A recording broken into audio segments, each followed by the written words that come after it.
Tim's News Explosion. Tim's News Explosion. Tim's News Explosion. Tim's News Explosion. Tim's News Explosion. Tim's News Explosion. Tim's News Explosion. Tim's News Explosion. Tim's News Explosion.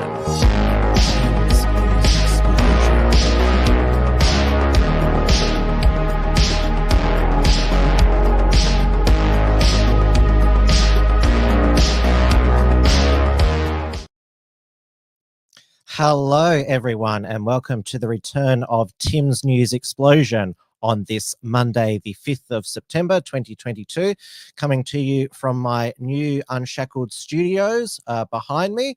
So this is where I'll be doing all Tim's News Explosions, as well as Wilmsfront and Trad Tasman talk for the remainder of the year. We are live on the Wilmsfront, YouTube, D-Live and Odyssey channels, as well as on the Interactive Entropy software. So if there's a topic that's happened over the past month that you want me to mention or comment on, please either leave it in Entropy or in the live chat. Entropy, I'll probably see it there. And if you want to, of course, support the show, then send through a super chat. It's good to see all the regulars back raring to go. Kesho, there's Melissa McPhee, Colin Penfolds, hello, Peak Aussie Man, and Dawn Browning is up here, and so is Hadran Anti-Bullying as well. It's great to see you all back in the chat. So let's get straight into it now, because I'm catching up on, well, at least 3 weeks worth of news. This show could go, well, it probably won't go for half an hour, might go for an hour. I have timed the UK news segment to when we learn who will be the next UK Prime Minister to succeed Boris Johnson.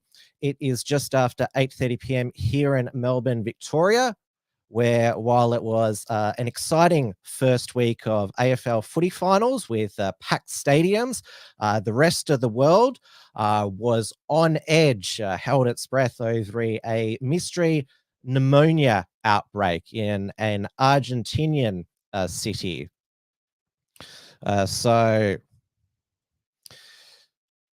we now know that so there was a mystery cluster of 11 pneumonia cases. 6 have been fatal in Tucuman, Argentina. I've probably pronounced that wrong.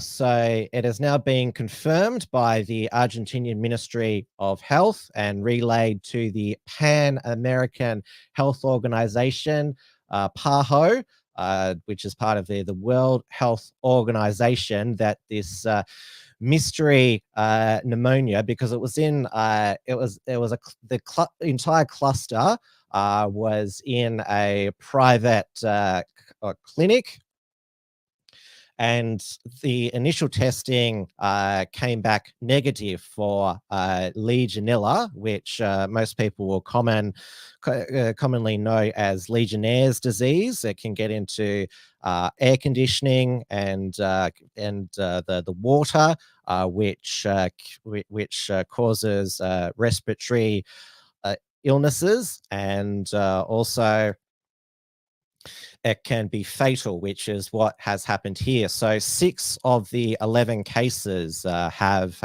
died. The reason why I say that the world held its breath is because, because it was a mystery for over the weekend, and so of course the internet went into overdrive. Could this be a new virus that would spread all throughout the world, human to human? Legionnaire's disease can't spread human to human. It's a bacterial infection. And so, or did we need to close the border to Argentina? There was so much happening, but as soon as it was confirmed as Legionnaire's disease, then basically the rest of the world moved on. But obviously it's tragic that 6 people died. But interestingly, that wasn't the only big story to come out of Argentina, because there was an assassination attempt on its vice president, Cristina Kirchner. And this is what happened. Cristina, te amo, Cristina.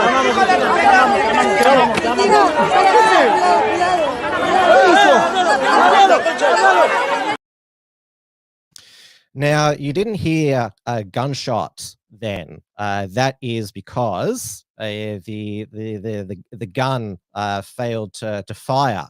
It was basically what you'd call a reverse Alec Baldwin. It was supposed to be a hot gun, but turned into a cold gun. And so this is the report from Reuters. Argentina's Vice President Cristina Fernandez de Kirchner escaped unharmed after a man fired a loaded gun at her that failed to go off inches from her head. And there is there's always been political and social instability inside Argentina.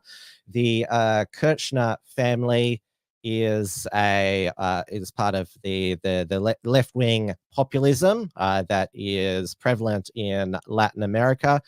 So a 35-year-old man of Brazilian origin was quickly arrested by police, and the weapon seized.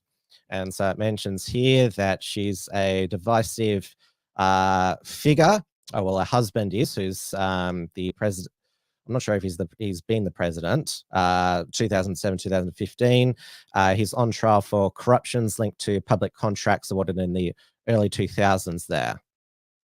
Now, of course, because he was Brazilian, the alleged assassin, there's been attempts to claim that he was inspired by the far-right policies of Jair Bolsonaro. So, of course, there's always, if there's a way to make a far-right link to an attempted assassination or terrorist incident or violent incident, then it will be made. Now, this brings me to the mass stabbing that occurred in Saskatchewan, a province of Canada, overnight. As far as we know, the two suspects are at large. They stabbed 10 to death, 15 injured. They were at two different locations at the same time, I believe.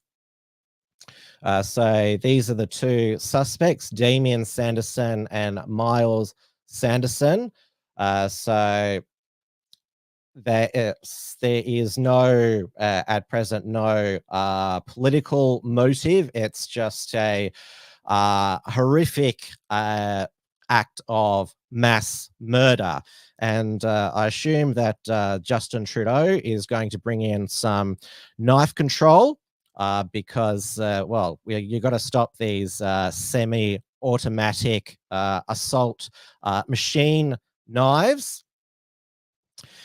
Because yes, I mean, we saw several stabbings in New Zealand and one in Australia last year. Thankfully, none of them were fatal, though one was a terrorist incident. And knife control was immediate and temporary, with supermarkets removing knives and scissors from their shelves, because that's a surefire way to just apparently that means that there's no more knives there anymore.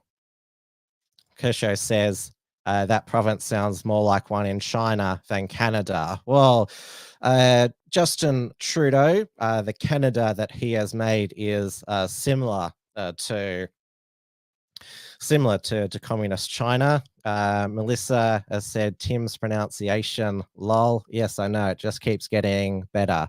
And I'm a stupid moron says, thank God Canada banned handguns. I know now they need to come after those knives. Now, obviously, when I say this, it's not to diminish the tragic loss of life. I'm just pointing out that reactionary government policies where they take away whether it be guns or knives from law-abiding citizens doesn't stop criminals using such weapons. Because Alberta is more based. It certainly is. All right, and now while I was gone, there was also another new virus that was reported, and that was a tomato flu outbreak in India. So this was in the Lancet Medical Journal, affecting children. It was called tomato flu because of the distinctive tomato-like blisters that appeared on children. This is how 7 News, our most tabloid news network, reported it. While Australia recovers from a spike in COVID-19 and the re-emergence of monkeypox, health experts are warning of a new virus dubbed the tomato flu. It was first identified in India in May and has so far infected 82 children, all under the age of 5. The virus gets its name from the red and painful blisters that gradually grow to the size of a tomato. Doctors warn that the virus is highly contagious and has striking similarities to hand, foot and mouth disease. There is currently no medication to treat the virus. But it hasn't been deadly so far, this tomato flu, which has only been affecting children.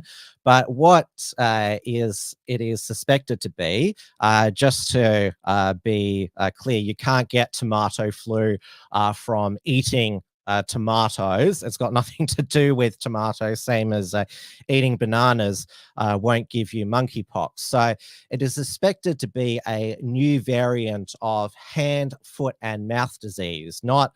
This is not to get confused with foot and mouth disease. This is hand, foot and mouth disease. So it's transmitted via what is called the fecal oral route. So this is where fecal particles pass from one person to the mouth of another person. Occurs in areas of poor sanitation and hygiene practices.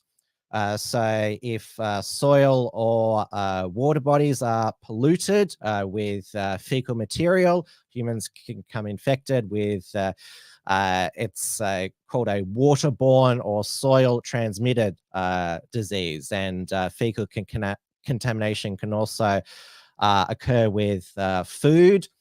So washing hands properly is obviously, and bathing in clean water as well, because India is known for its shit rivers, pardon the pun.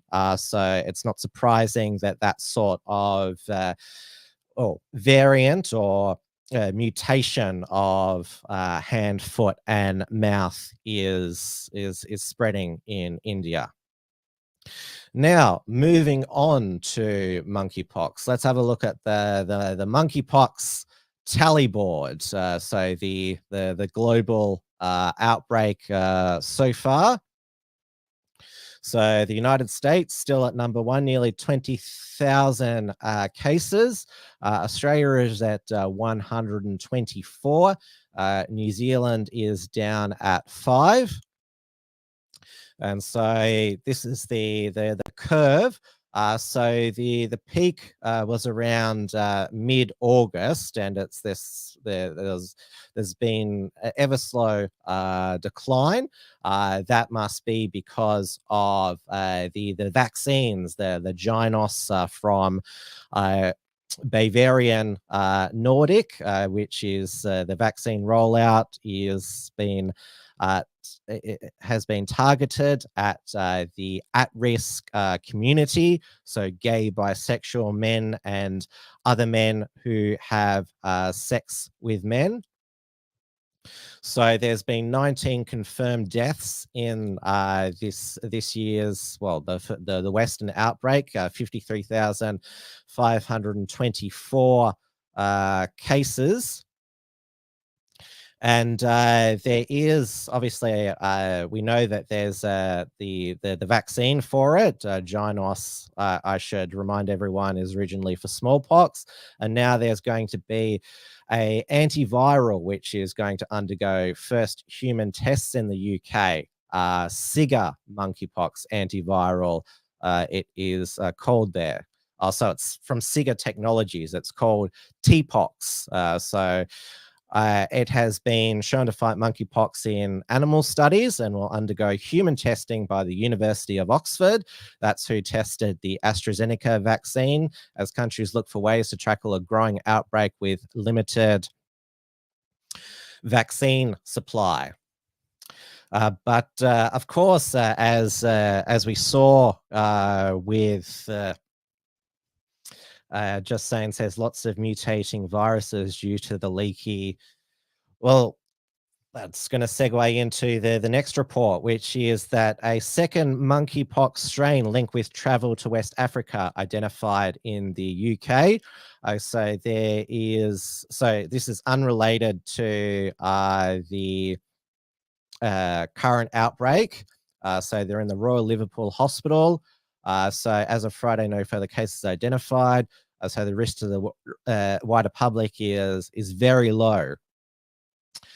So if we're going to have monkeypox variants now, then I guess we should name them after different primates. So obviously you'd start with the gorilla variant, then you'd go with the chimpanzee variant. The baboon variant would come next, and then the orangutan variant. Have I left any primate species out that we can name some monkeypox variants after? Because obviously, with COVID, they decided to use the letters of the Greek alphabet, because calling them, naming them after the countries where they were found was deemed to be racist.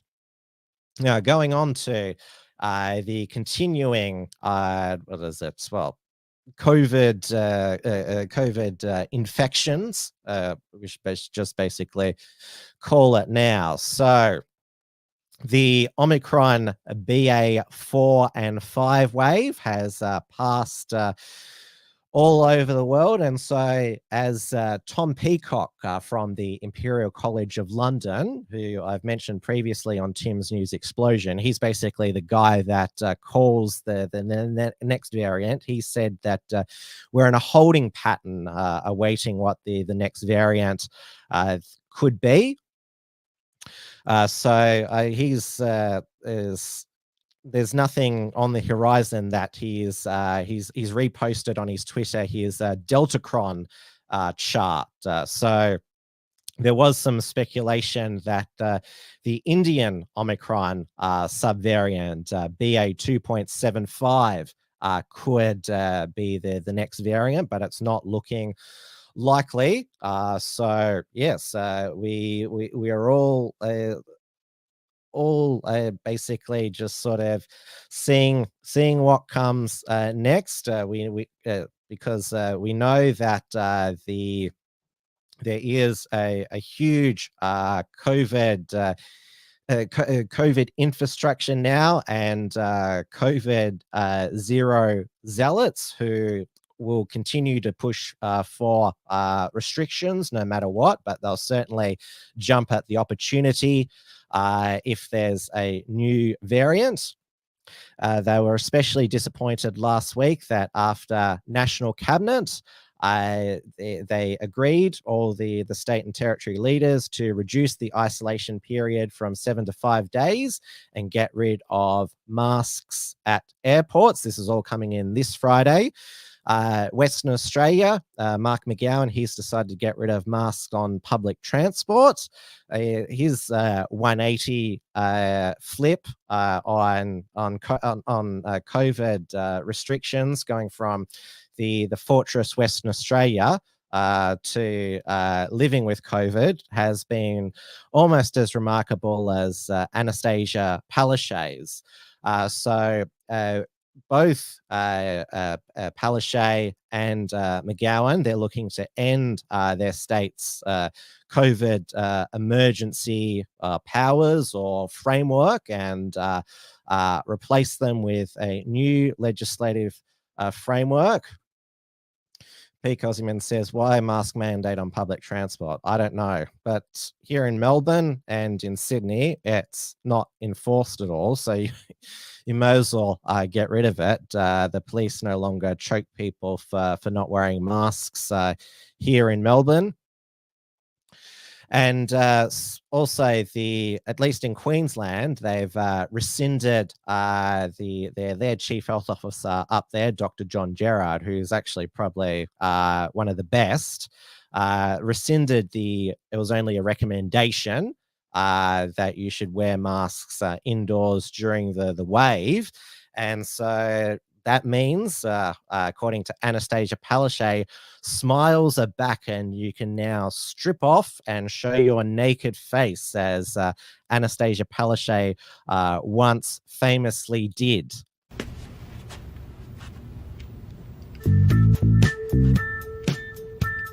No, God! No, God, please, no! No! No!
Yes, probably my favorite Danger Dan Andrews video. Now, his YouTube channel got nuked, so the best place to follow him and catch up with his memes and videos is on Facebook. He has a weekly long-form video called Dickhead of the Week, and obviously, as the page is named after Dan Andrews, he is the most frequent dickhead of the week.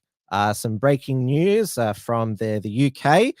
So the winner of the Conservative membership ballot to be the new Conservative leader and British Prime Minister will be announced it'll be 9:30 p.m.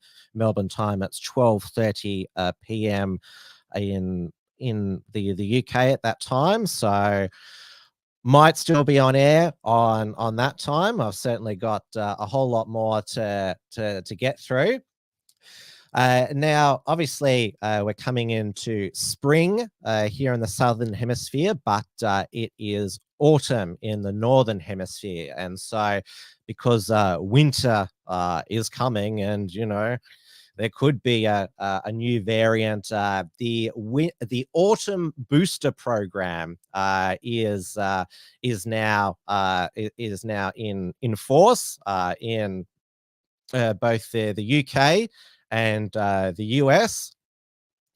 And so there is a new booster, mRNA booster, both from Pfizer and Moderna, which have been approved, or expected to be approved by the FDA. But the thing is that they have not been tested on humans. They've only been tested on mice. So if you get so what makes this booster different from the original boosters? They were just another doses of their original mRNA vaccines, but these are Omicron tailored boosters, I should say. I'm not sure if they actually stop transmission of Omicron, like the original vaccines were promised to stop transmission of all COVID variants. So yes, so if you get one of these autumn Omicron tailored specific boosters, then you're basically going to be part of this human trial, because yes, they've only tested them on mice, and so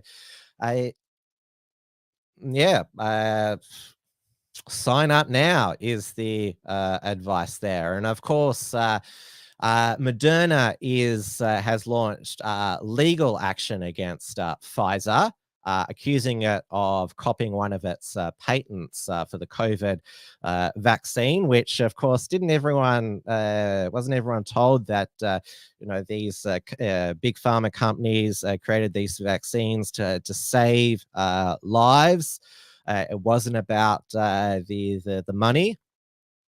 And this has all happened after Dr. Anthony Fauci announced that he would be retiring in December. He announces that, and two of his children, Moderna and Pfizer, are now fighting. So let me know in the comments whose side are you on. Are you on Team Pfizer or Team Moderna? What is it? Or do you just want them to just basically destroy each other in this lawsuit? I'll tell you what, Discovery is going to be quite interesting in that lawsuit. What comes out from both companies during that there. Now, going to Australian politics. So Parliament is back again this week. This is the third sitting week, second sitting fortnight of the new Albanese government. And of course, while Parliament was not sitting, Albanese, as well as having a holiday to Broome, had some leisure time as well at a Gangs of Youth concert where he was egged on by the audience to scull a beer.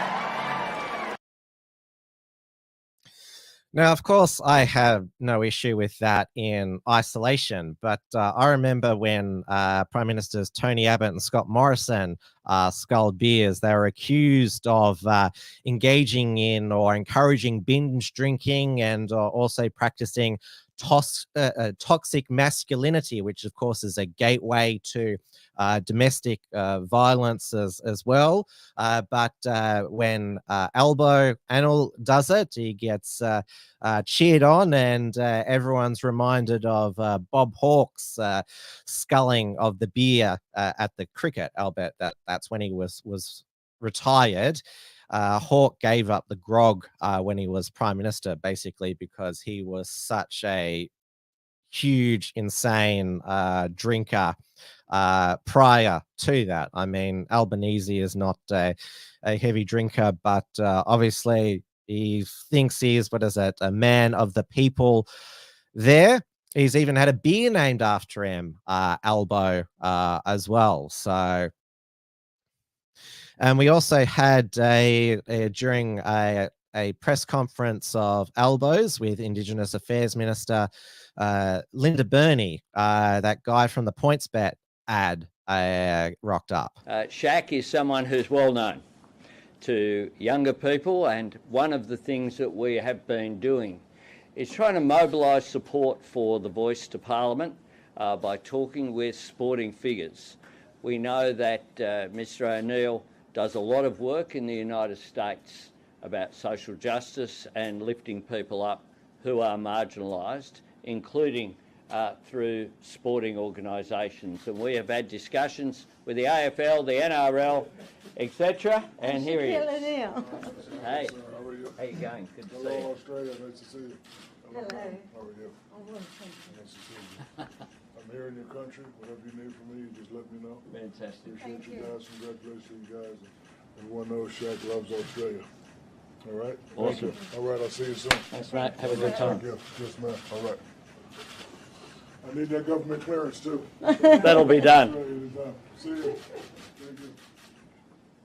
We have presented, or Linda presented Shaq with a boomerang that may well need some special customs clearance to get through into the United States and out of Australia.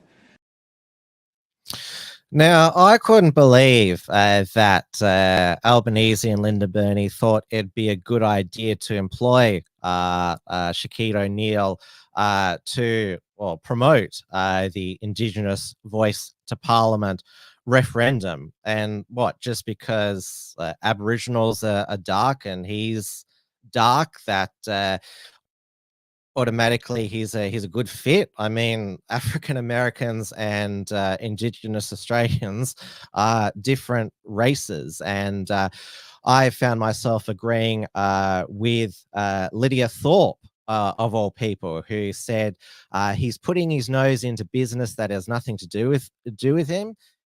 Absolutely right. I mean, he's an American, not Australian. He does not understand what is going on in this country, and he should not be commenting. I mean, he's here for a speaking tour. Good on him.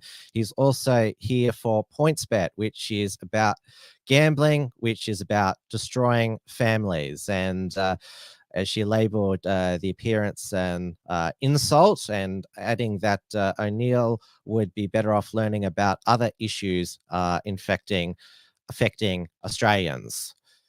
So yes, I wouldn't call the expression is even a broken clock is right. Is right once a day. I mean, what is it? This is, I think, the first time I think Lydia Thorpe has ever been spot on something, as Brucey says, base Lydia Thorpe. Yes, I know. Now, as I mentioned, Parliament was back this week, which means it was time for more maiden speeches.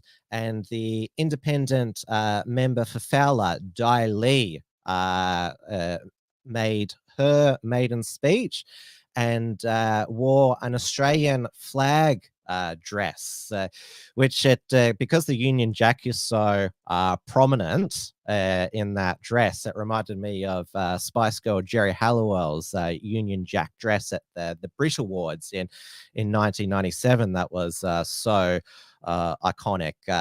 Dai Lee came to Australia when she was 8 years old, fleeing South Vietnam when it was being taken over by the northern communists. All of the Vietnamese who have settled in Australia absolutely hate the communist Vietnamese regime. It's not like how it is with some of the Chinese in Australia having CCP sympathies. There is literally none Vietnamese in Australia who like communist Vietnam, and so they are so grateful to live in our what was a free country. And so they are very proud to be Australian. And so I think she probably made Dai Li wearing that dress Adam Bandt's head explode, given that he shafted the Australian flag off to one side at a press conference. And she also called the Sydney lockdown a communist, that it was like life in a communist country. So it was an amazing maiden speech. I'd encourage people to watch it. And that's just another reason why it is so good that she won, Dai Li, and Cristina Keneally was not elected to the lower house and became Home Affairs Minister. So the Home Affairs Minister is Claire O'Neill, who, well, she hasn't. You haven't heard from her much because she's basically been keeping her head down. She hasn't gone after nationalists like Keneally always squealed about, but she did have an announceable at the Jobs and Skills Summit last Thursday and Friday at the Great Hall of Parliament House, and it was her announcement was summed up well by David Hiscock in the XYZ. Labor announces immigration increase at Take Our Jobs Summit. So the annual permanent immigration intake will be increased by 35,000 to 195,000 in the current fiscal year to fill skills and labor shortages there. And so I wrote an article before the Jobs and Skills Summit speculating that would mass migration be brought back at this Skills Summit post COVID border reopening, and the answer is yes. And so this had the blessing of, amazingly, both big business and big unions as well. And so obviously, rather than allowing every Australian to work vaxxed or unvaxxed, they'd rather just import the workers again. Of course, where are they going to live, given that we have a housing and rental shortage? And the other announceable was that pensioners would able to earn an extra $4,000 without having their pensions reduced. They'll also get a pension rise of about, $40 $20 a fortnight for singles, $40 for couples, with the indexation as well. And obviously they were, pre-planned announcement. Otherwise, it was just a boring speech and talk fest. Though it was interesting at the one of the photos to come from the Jobs and Skills Summit. If I can, just lost my place there. So here's a photo of all of them there, and yes, no masks to be seen. But in question time today in the political theatre, all the Labor MPs, the Greens and the Teals, the masks were back on. All I can assume is that their health advice is because there's so much BS sprouted in the parliament, it makes for very toxic air, and so apparently masks protect. It's more dangerous in the chamber because of that. Here in Victoria, there was some good news with the Victoria Police dropping the incitement charges against Ballarat mother Zoe Bueller, who was infamously arrested, handcuffed in her pajamas for incitement in September 2020. She fought a 2-year battle, and Victoria Police dropped the charges because they deemed it was no longer in the public interest. Yes, not a good look. 2 months before a state election, and when everyone's no longer scared of the virus and it's everywhere now. This was after they dropped the charges against Monica Schmidt, leader of Reignite Democracy in Australia, but they are still going after Topher Field for incitement, who was the director of the Battlefield Melbourne documentary. Also, last week, we had the far-right extremism report tabled in the Parliament. So that was lobbied by the Victorian Greens, and it was chaired, I believe, by Samantha Ratnam, leader of the Greens. And actually, like its recommendations were all pretty sort of, well, they didn't recommend further persecution of nationalists. One of their first recommendations was, I actually thought, quite good, is that if we want people to people to respect us more and not get sucked into fringe groups, then we should, basically not be corrupt and be model citizens. Last week, we saw Neil Erickson, the senator slayer, go back to prison for 40 days after he lost his appeal against the guilty verdict for disturbing religious worship at the gay church in Hawthorne in 2019.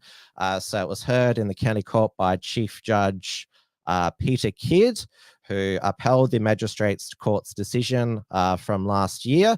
The Magistrates Court sentenced him to 70 days prison, but Chief Judge Peter Kidd only sentenced Neil to 40 days jail. So he started in jail last Thursday. So I can't do the math on the top of my head whether he'll be released. Of course, last year he did 30 days for disturbing Islamic prayers at Federation Square in April in 2019 as well. So both times he's been to prison, it's been for hurt feelings, because you can read the decision online, the county court ruling.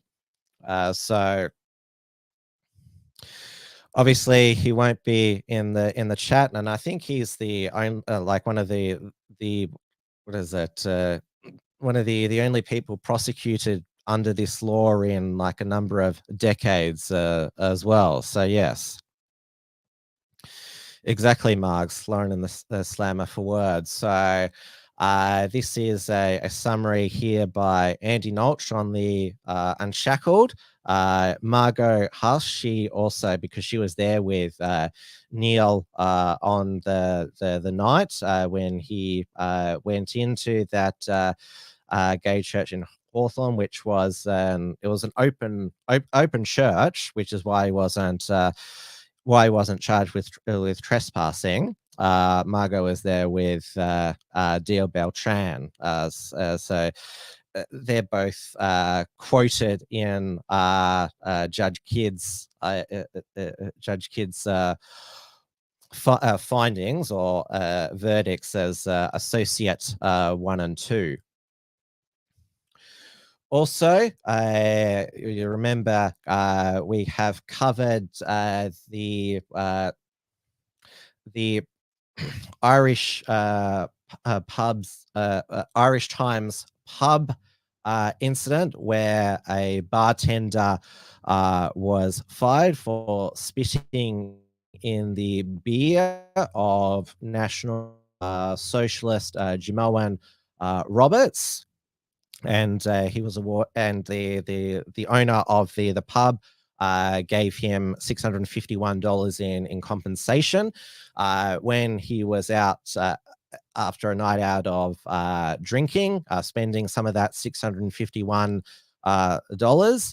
He was allegedly stabbed in the neck by there was a fracas with him and some men of color, allegedly. So he was stabbed, I believe, in the back of the neck, and was in an induced coma for several weeks. But he's awake now, and he is home as well. Thomas Sewell, who is the leader of the European Australian movement, managed to so far raise 7,000 Australian dollars for his recovery, which is just looking at that in terms of a fundraiser, a political fundraiser. That's like a pretty substantial amount. I mean, obviously, Avi Yemeni, Rebel News, Monica Schmidt, Reignite Democracy Australia, they've always been able to raise thousands of dollars in crowdfunding for legal fees. And so this is an update from Tom.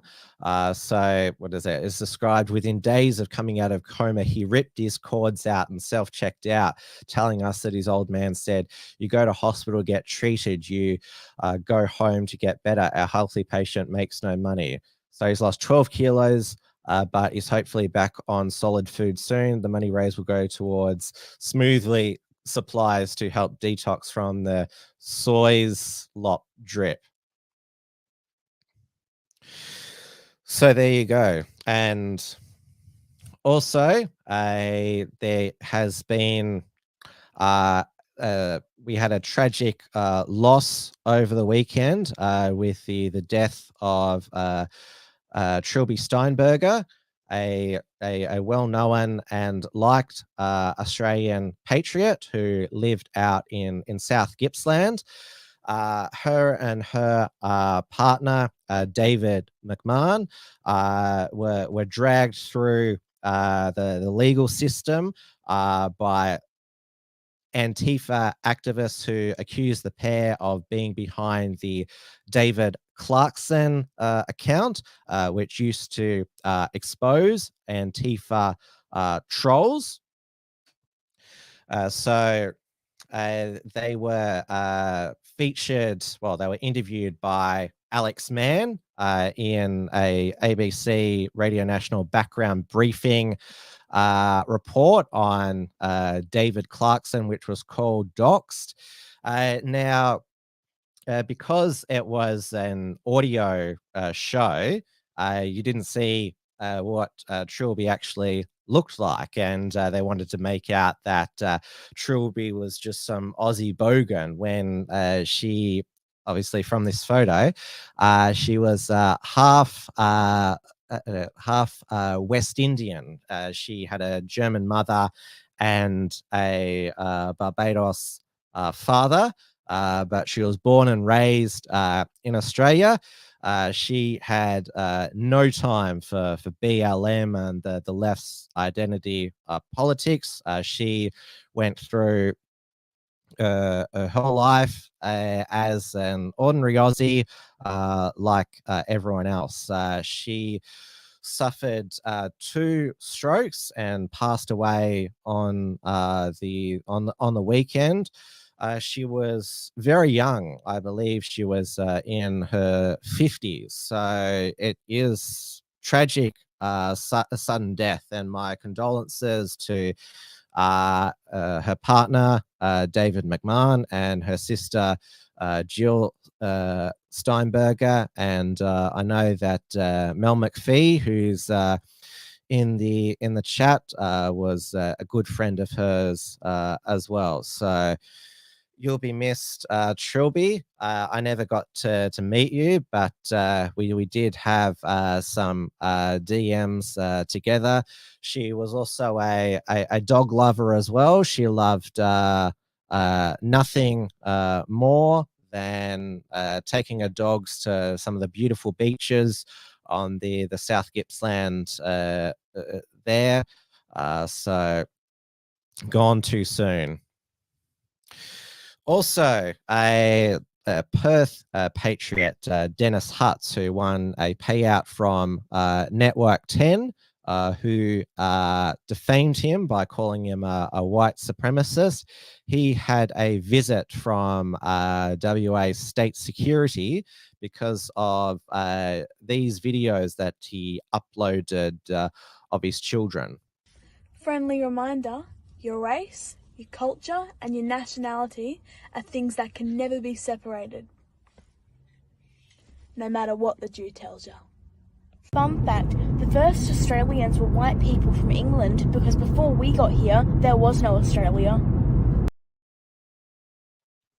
Now, you may disagree with what Dennis Hutz is teaching his children, but does that warrant a visit from state security? I mean, if he was teaching his kids to be trans, I'm sure that state security wouldn't visit him at all. In fact, it would be encouraged there. And of course, parents teach values to their children. So again, overreach by the national security state. Now, moving on to the United States and Dark Brandon's rising speech, where he, well, declared basically half the country extremists in front of a satanic blood-colored background. We must be honest with each other and with ourselves. Too much of what's happening in our country today is not normal. Donald Trump and the MAGA Republicans represent an extremism that threatens the very foundations of our republic. Now, I want to be very clear up front. Not every Republican, not even the majority of Republicans are MAGA Republicans. Not every Republican embraces their extreme ideology. I know, because I've been able to work with these mainstream Republicans. But there's no question that the Republican Party today is dominated, driven, and intimidated by Donald Trump and the MAGA Republicans. And that is a threat to this country.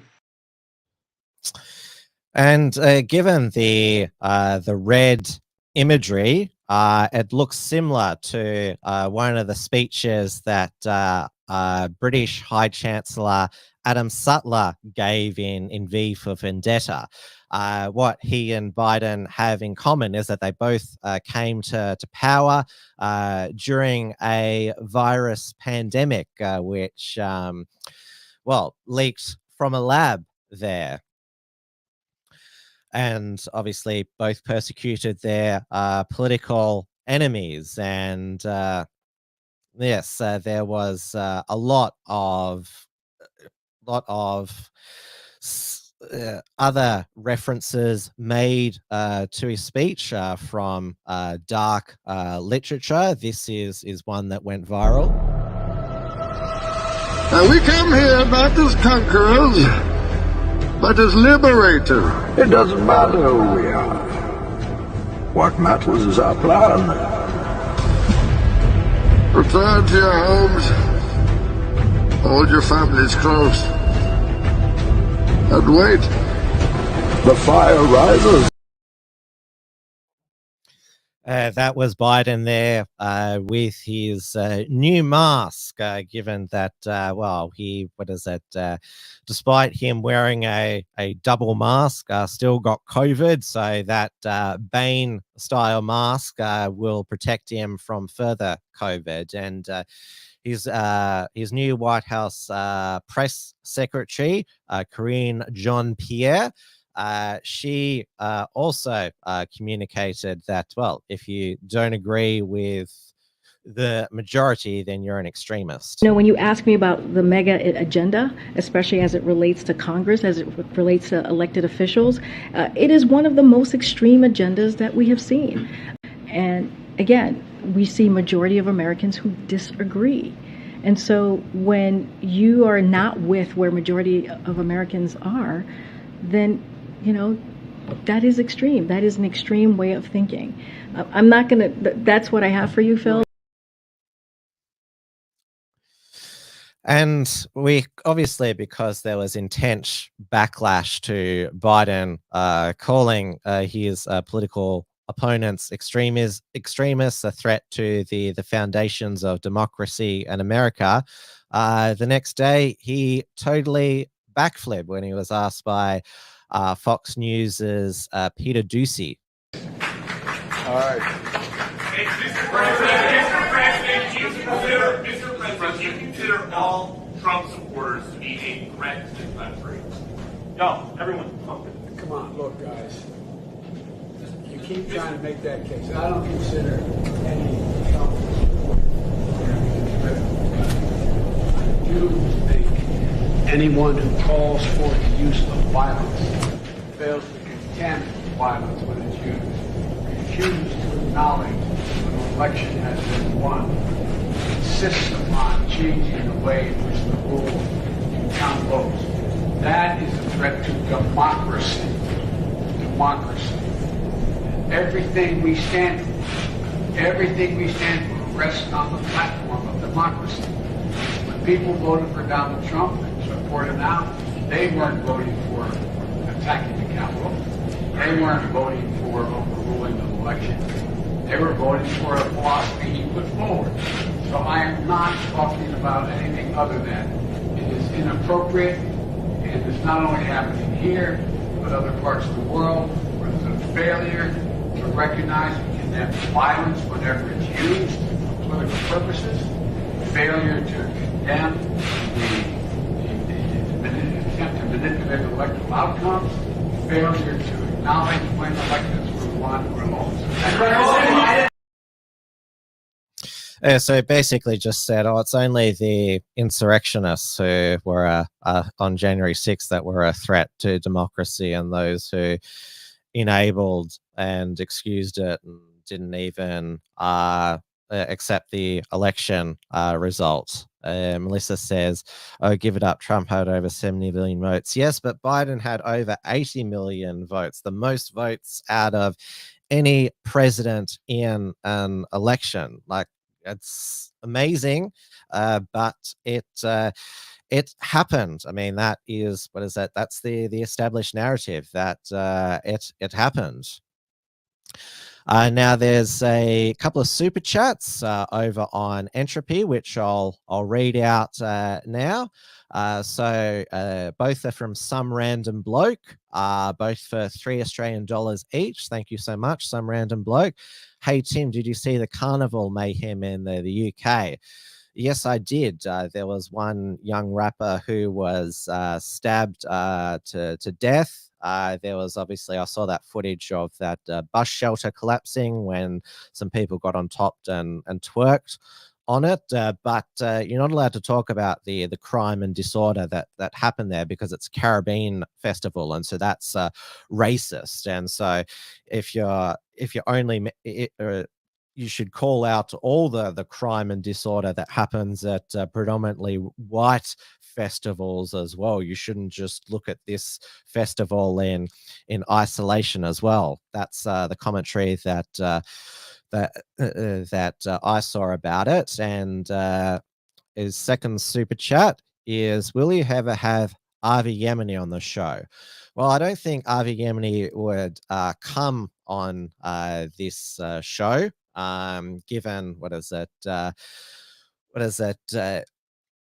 obviously I've had people on this show that disagree with him, and that who he disagrees with.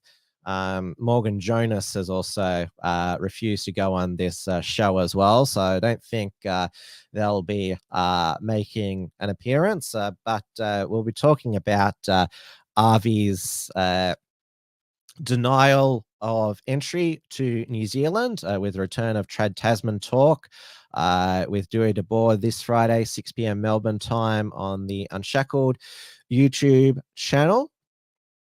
So, well, I've made it till over an hour, so I will be on air when the new British PM is announced, but just sticking with the upcoming US midterm elections, because obviously that was Biden's part of Biden's pitch, because the Democrats are trying to defend the House and the Senate.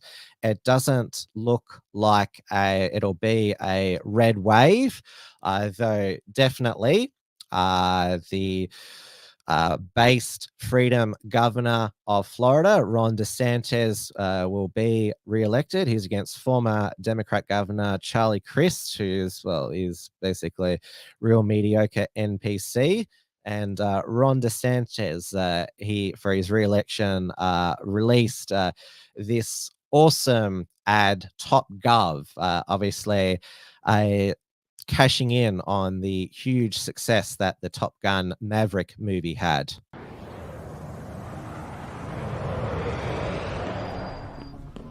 Good morning, ladies and gentlemen. This is your governor speaking. Today's training evolution, dogfighting, taking on the corporate media. The rules of engagement are as follows.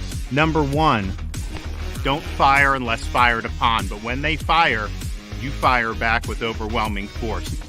Does it say that in the bill? I'm asking you to tell me what's in the bill. Number 2, never ever back down from a fight. If I could complete the question, though. So you're going to give a speech or ask a question? Number 3, don't accept their narrative. It's wrong. It's a fake narrative. I just disabused you of the narrative, and you don't care about the facts. It's why people don't trust people like you, because you peddle false narratives. All right, ladies and gentlemen. Let's jump up.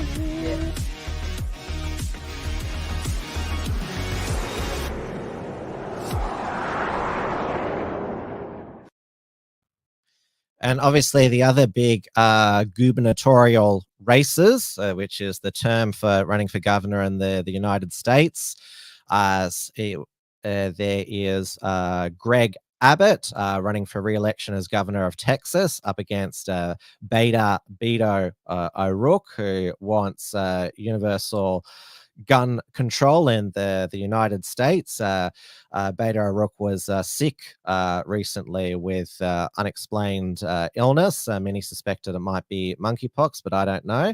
And also Carrie Lake running for governor of Arizona. She won her primary, the Republican primary, and so she'll be the Republican nominee for governor. She is super based. You remember she destroyed Australian 60 Minutes reporter Liam Bartlett in an interview.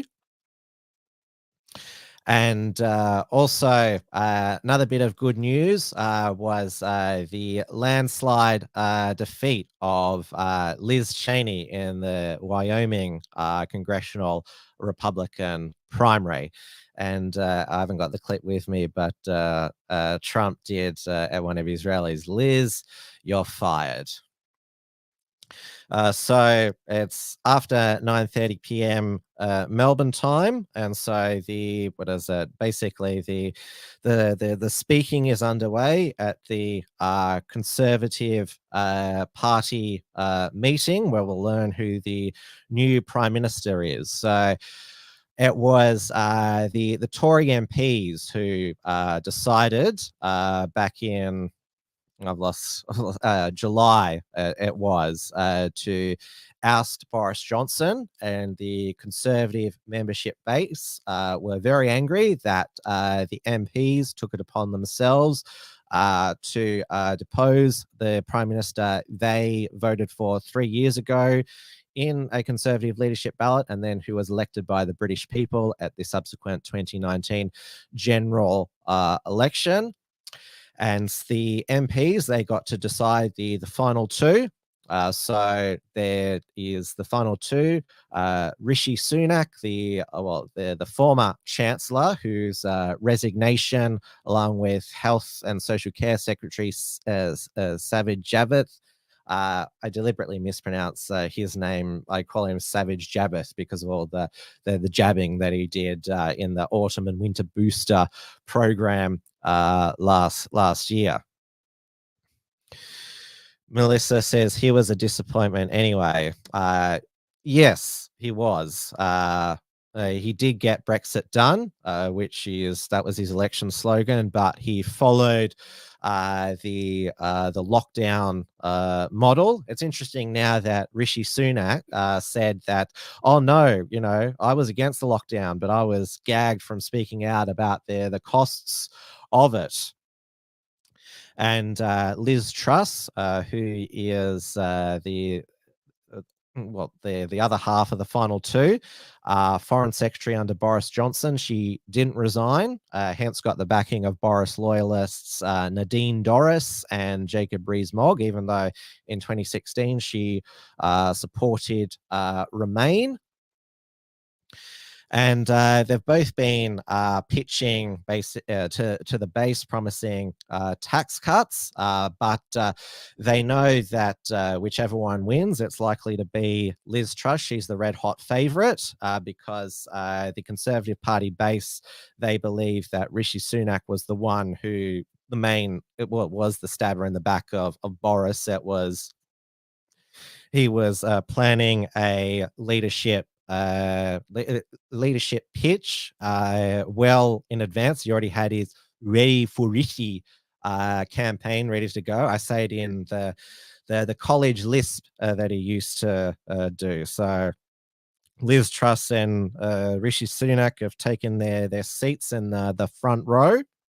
I've just got it on Sky UK just down here. That's what I'm looking at. And but the number one priority of the new British Prime Minister will be the cost of living. Well, you wouldn't call it crisis. It's going to be a legitimate national emergency. And this is from Paul Joseph Watson at Summit News. UK police prepare for breakdown in public order caused by cost of living crisis because energy prices have quadrupled or are set to quadruple. And obviously inflation could get as high as 20% in the lead up to Christmas. So there's already a lot of Brits cancelling their energy direct debits, basically daring the energy companies to turn off their electricity. And there could be much more shoplifting, a lot more financial crimes. And we saw looting of a McDonald's in Nottingham recently. And so it is going to be like the winter of discontent of 1979 is going to be small fry compared to the winter of discontent of 2022-23. And remember, this is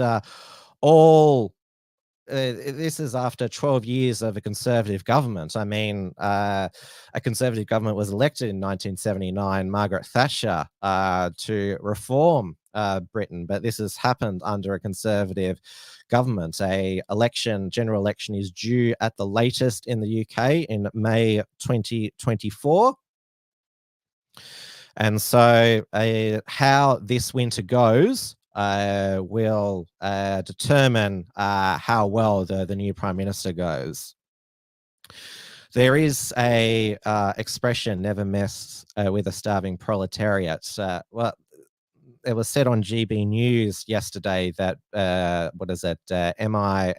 or MI6 have feared that Britain is 4 meals away from anarchy. There was the massive riots in 2011, just after David Cameron was elected Prime Minister, a year before the London Olympics. So they do happen, these mass riots. And so yes, this is not an exaggeration. And of course, this is happening, this cost of living crisis, it's happening all over Europe with, of course, it's being blamed on Russia turning off the gas, Putin's energy hike. But of course, the Russia-Ukraine conflict is the scapegoat. Breaking news, Liz Truss has won 81,000 votes, 326 to Rishi Sunak, 60,399. So it's actually quite close. Liz Truss only winning by 20,000 votes there. So, yes, the bookies were right. Liz Truss is going to be sworn in by, I think, the Queen tomorrow at Scottish holiday home, because she's got mobility issues, going to go up to be, well, sworn in. And Hadron says, Liz Truss, good luck. Yeah, she's certainly going to lead it. In her youth, she was actually a Liberal Democrats member, and she supported the abolition of the monarchy. So awkward meeting of the Queen. So now she's going to make her speech, and that's the perfect wrap up here for this extra extended return of Tim's News Explosion. Please let me know, because I am taking, I want suggestions for who you'd like to see me interview on Wilmsfront when it returns. It won't return this Thursday. I am going to be sending out some emails this week now that everything's gone well tonight in the new studio. I will send out some invites. I won't tell you who to. Some random bloke has got a suggestion for a guest for $3 Australian dollars. So thank you for another $3. Can you get Frank Salter on your show? I think I could. He'd be a good guest? Good guest, do you believe? Margot Huss says, I would like you to interview Avi. And then there's another person, I'm not going to read the account name, but it says interview Mehdi. I've had Mehdi on a couple of my programs in the past, so he wouldn't be a new guest. And also, as I mentioned, during my moving home, I was pumping out material on the articles, essays on the unshackled.net. So make sure you check those out.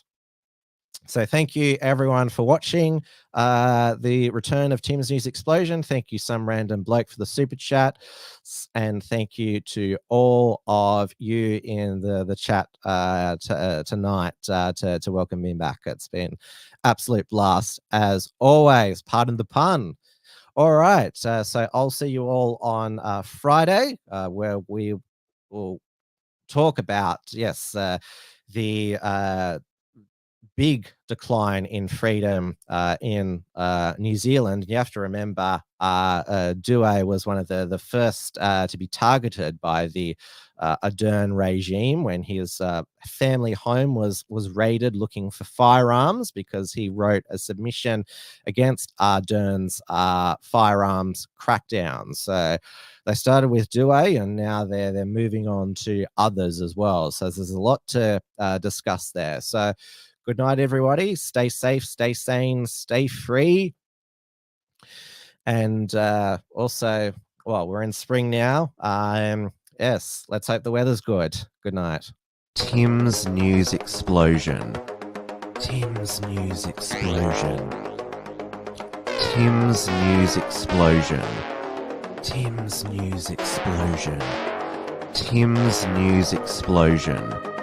Tim's News Explosion. Tim's News Explosion.